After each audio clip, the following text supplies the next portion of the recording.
très fièrement, j'ai eu mon bac ES avec mention rattrapage. Non mais pour moi vraiment, c'est une mention parce que je trouve qu'elle illustre tellement bien, mon aventure lycéenne. Payé et c'est là qu'on se dit, «Bah voilà, j'ai mon master, j'ai enfin fini mes études, à moi les opportunités professionnelles». Mais ça, c'était sans compter sur mon retour en France qui m'a bien fait redescendre les pieds sur terre. Bienvenue dans DPAP, la note vocale. Je suis Koura, expat multirécidiviste, rêveuse, projectpreneur et bien plus encore. J'ai également créé la chaîne YouTube Let's DPAP où je vous partage mes retours d'expérience et mes tips autour de l'expatriation, du développement personnel et de la gestion de projet.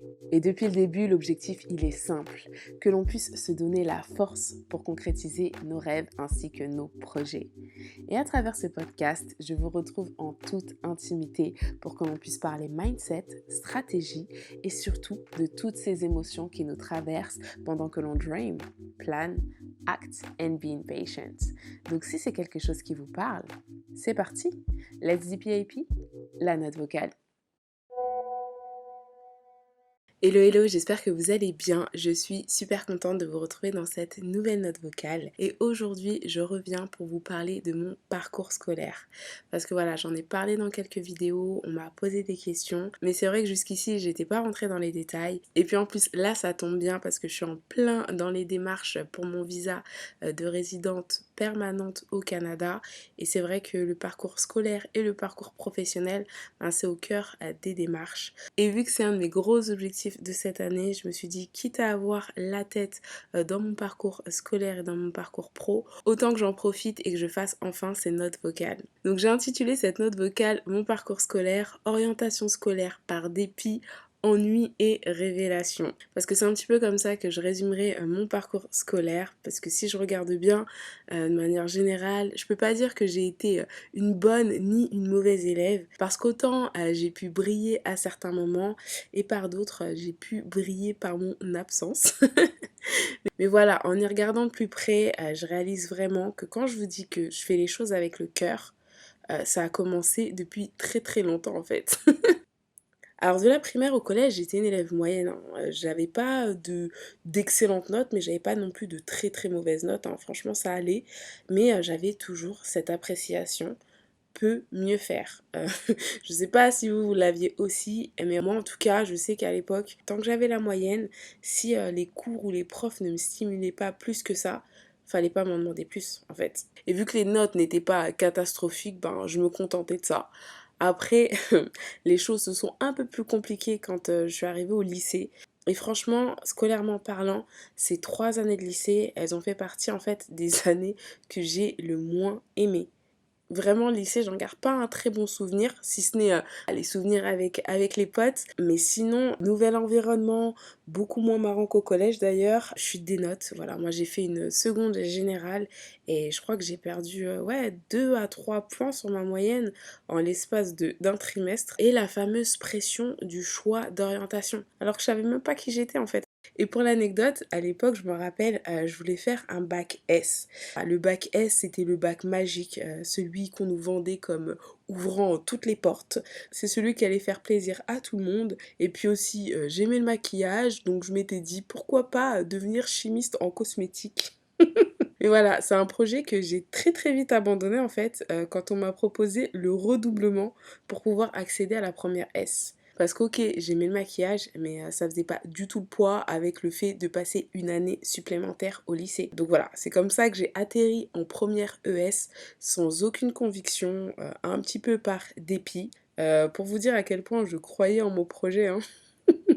Après quand même, avec le recul, je pense que c'était quand même l'orientation qui me correspondait le plus parce qu'en vrai, j'étais pas du tout forte dans les matières scientifiques ni dans les matières littéraires, donc je pense que c'était quand même un juste milieu. Bref, j'ai tant bien que mal survécu à ces 3 années de lycée en échappant au redoublement et très fièrement, j'ai eu mon bac ES avec mention rattrapage. Non mais pour moi, vraiment, c'est une mention parce que je trouve qu'elle illustre tellement bien, mon aventure lycéenne et vu comment on nous fait croire que le bac c'est, the diplôme, franchement je suis bien contente de ne pas m'être rendue malade pour ça. Parce que franchement, si j'avais su qu'en fait c'était que le début, je pense que j'en aurais fourni encore moins. Et pourtant, comparé au collège, au lycée j'ai travaillé. En tout cas en terminale parce que la première non, mais en fait, c'est vrai que quand c'est pas quelque chose qu'on choisit, on a beaucoup moins de motivation en fait à s'y mettre et surtout quand on sait pas dans quoi ça s'inscrit, c'est beaucoup plus compliqué. Donc c'est vrai qu'en terminale, bah, j'ai mis les bouchées doubles parce que bah, il y avait la pression du bac. Franchement, le lycée, c'est pas les années où j'ai le plus brillé, mais voilà, ça m'a pas empêché de faire des études, ça m'a pas empêché de savoir après ce que je voulais faire, mais je trouve que c'est un peu tôt quand même pour qu'on puisse se positionner, à savoir ce qu'on veut faire de notre vie. Enfin, j'étais un bébé. Et donc après le bac, encore une fois, sans grande conviction, je suis allée en BTS en fait. Le BTS Communication des entreprises, qui je pense n'existe plus aujourd'hui. Je pense que c'est le BTS Communication tout court. À l'époque, je me voyais tellement pas aller à la fac. Donc le choix BTS, encore une fois, c'était par élimination. C'était la voie qui me déplaisait le moins, même si c'était pas du tout la suite logique d'un bac ES. Encore une fois, me voici là où on ne m'attend pas. Et malgré ce choix entre guillemets par dépit, je dois dire que vraiment le BTS communication des entreprises, ça a été une révélation pour moi parce que bah, pour la première fois, j'aimais réellement ce que j'apprenais à l'école en fait. Parce qu'avant ça, j'aimais ouais, certains profs, j'aimais être avec mes amis, mais en soi, je suis pas sûre que j'aimais vraiment ce que j'apprenais à l'école. Et franchement, malgré la distance et les deux, trois petites choses qui auraient pu être améliorées, j'ai réellement adoré ce que j'ai appris et surtout l'intérêt que ça a pu faire naître en moi. Et contrairement au bac, j'ai obtenu mon BTS avec des super notes. Et comme par hasard, voilà, pour le BTS, les mentions, ça n'existait pas. Je sais pas si ça a changé depuis, mais franchement, hashtag défaite totale. La fille, quand il y a des mentions, elle a pas des bonnes notes, et quand il y a des bonnes notes, il n'y a pas de mention. Mais bon, en tout cas, juste la fierté et les perspectives que ce diplôme m'a apporté, juste ça n'avait pas de prix. Vraiment, c'est à ce moment-là où je me suis dit, ouais, j'ai peut-être envie de continuer à faire des études. Mais voilà, malgré ce regain de motivation, la suite, elle s'est pas du tout passée comme j'espérais parce que j'ai dû faire une année de césure. Et c'est là que je suis partie pour la première fois en fait en Angleterre. Et à mon retour d'Angleterre, j'ai repris le chemin de l'école et plus précisément de l'université pour faire une L3, donc la troisième année de licence en information et communication. Et ensuite, j'ai enchaîné avec un master 1 en communication, culture et médias. Et c'est fou parce que depuis le lycée, donc ouais, 3 ans auparavant, je m'étais toujours dit que je ne voulais pas aller à l'université. Et je pense que j'avais senti le truc déjà à l'époque, mais là, le fait d'y avoir été après 2 ans de BTS et une année de coupure, ça m'a pas du tout aidée. Et franchement, ces 2 années d'université, elles ont rejoint mes 3 années de lycée au rang des années scolaires que j'ai le moins aimé. Et ça s'est ressenti dans mes notes et surtout dans mon taux d'absentéisme. Voilà, hein. Je sais pas si mes parents étaient au courant, mais bon. Maintenant, vous l'êtes. Et je me fais rire toute seule. Bref, c'est peut-être dur à dire, mais pendant ces 2 années, j'ai pas arrêté de dire que j'étais en régression intellectuelle. Et c'est un peu dur ce que je dis, mais c'est réellement ce que j'ai ressenti. Et je suis pas en train de blâmer non plus toute l'équipe pédagogique ou quoi, hein, parce que je pense que dans tout, chacun a ses responsabilités, hein. Peut-être que moi, je n'y ai pas mis du mien ou quoi aux caisses. Mais voilà, passer d'un BTS très pratique, très concret, à quelque chose de beaucoup plus théorique, loin du monde du travail, avec ben, quasi aucune proximité en fait avec les profs. On se retrouve dans des classes, bah oui, en BTS, on est à peu près une vingtaine. Là, on est dans des amphis. Tu connais même pas la moitié des gens de ta classe. Bref, moi, ça m'a complètement éteinte. Et clairement, j'y allais à reculons. Et vu le temps de transport que j'avais et la liberté que m'offrait en fait l'université, J'ai très vite su utiliser, cette opportunité que m'offrait ce nouveau cadre.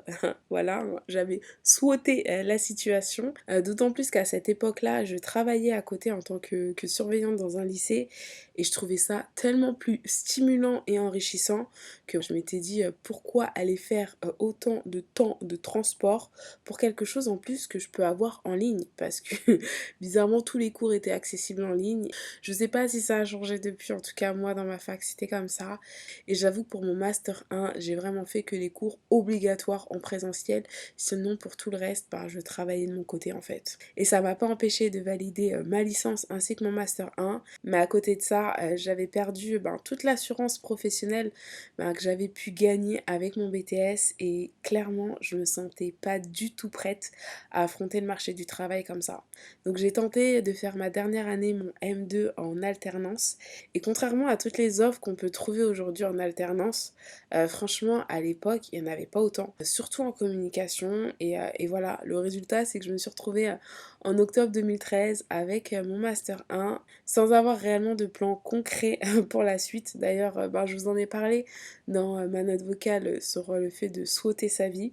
Et je vous avais dit justement que je vous avais pas cité toutes les raisons qui m'avaient poussée à partir vivre en Angleterre, mais ces 2 années d'université et les stages que j'ai pu y effectuer, franchement, ça a eu aussi un poids dans la balance quand il a s'agi en fait de prendre cette décision. Et toujours est-il qu'en partant vivre en Angleterre, pour moi, je pensais réellement en avoir fini avec les études. Parce que vraiment, ça me disait plus rien. J'avais été un petit peu dégoûtée. Mais ça, c'était sans compter sur tout ce que j'ai pu vivre en Angleterre. Et moi, l'Angleterre, ça m'a fait grandir. Ça a fait grandir mes envies, mes aspirations. Et donc, ben, après 3 ans à croire que l'école, c'était pas pour moi, que c'était fini, bah, je suis repartie sur les bancs de l'école. Et d'ailleurs, Amandine, si tu passes par là, merci.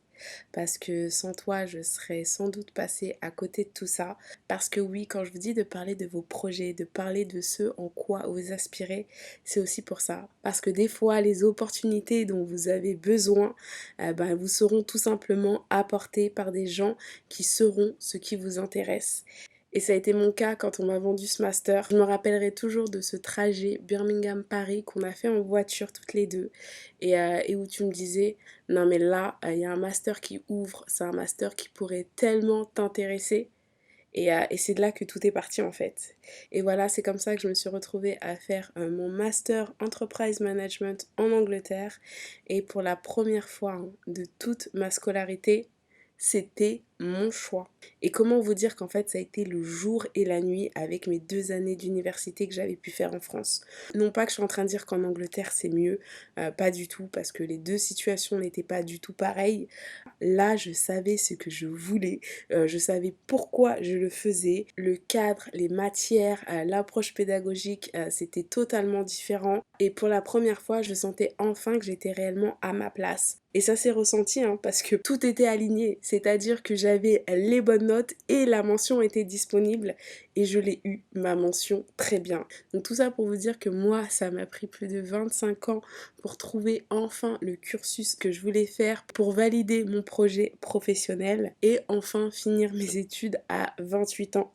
Donc ça a mis du temps pour avoir un bac plus 5, mais je regrette rien parce que vraiment ce diplôme et tout ce qu'il représente, ça reste à ce jour ma plus grande fierté. Je vous l'ai dit, c'était mon choix, mon projet, je l'ai dream, je l'ai plan et Dieu sait que j'ai acte. La business cave en est témoin.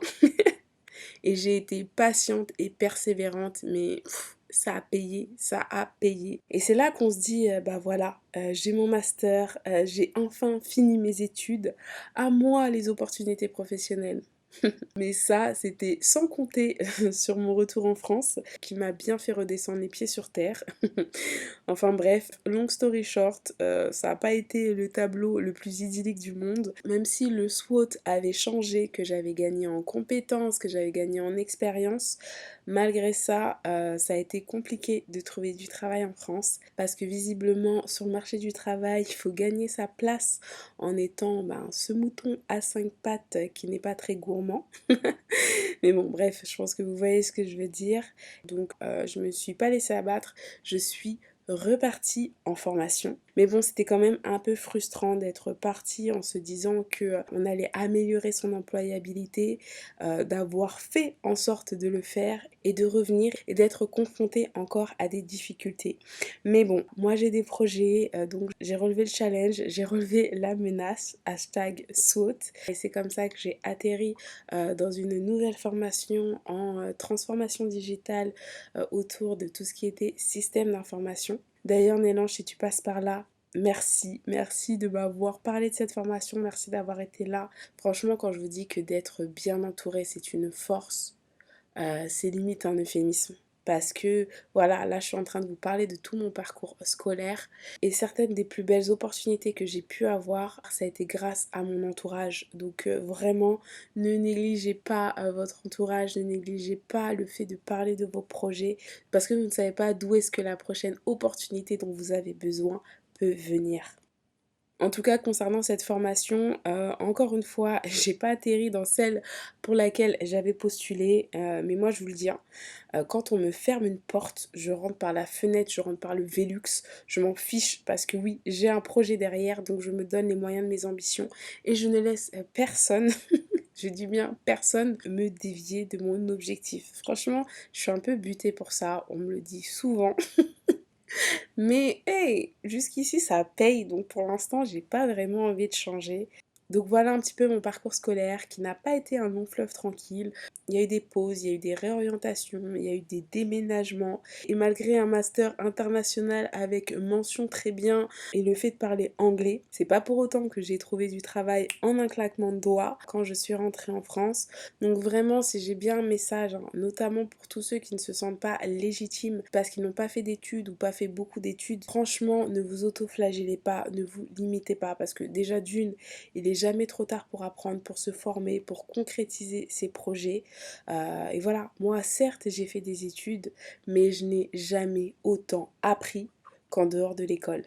Donc je suis pas en train de dire que l'école ça sert à rien, pas du tout. Je pense que je vous ferai une note vocale très prochainement sur tout ce que m'a apporté l'école parce que j'ai beau la critiquer, je reste quand même super reconnaissante de tout ce qu'elle m'a apporté. Et je finirai juste par vous dire que le cursus scolaire, c'est comme le parcours professionnel. C'est plus compliqué d'être motivé et d'y aller si on ne sait pas dans quoi ça s'inscrit, si on n'a pas un projet, une envie derrière et qu'on n'a pas matière à DPAP derrière. Parce que si le cœur n'y est pas, franchement, c'est chaud pour que la tête suive. Mais bon, encore une fois, ça ne reste que mon avis. Mais en tout cas, à travers cette note vocale, j'espère que j'ai pu vous envoyer un petit peu de motivation pour tous ceux qui se posent des questions, qui sont encore en plein doute, qui ne savent pas vraiment ce qu'ils ont envie de faire. Soyez indulgents avec vous-même et des fois, le process prend du temps. Donc voilà, c'était tout pour moi. J'espère sincèrement que cette note vocale vous aura plu et si c'est le cas, n'hésitez pas à la partager, à la noter sur vos plateformes d'écoute afin qu'elle puisse servir à d'autres. Et quant à nous, on se retrouve sur Instagram pour poursuivre la discussion et en attendant la prochaine note vocale, je vous souhaite plein de bonnes choses, beaucoup de réussite et surtout n'oubliez pas, dream, plan, act and be patient. Speak to you soon. Bye bye.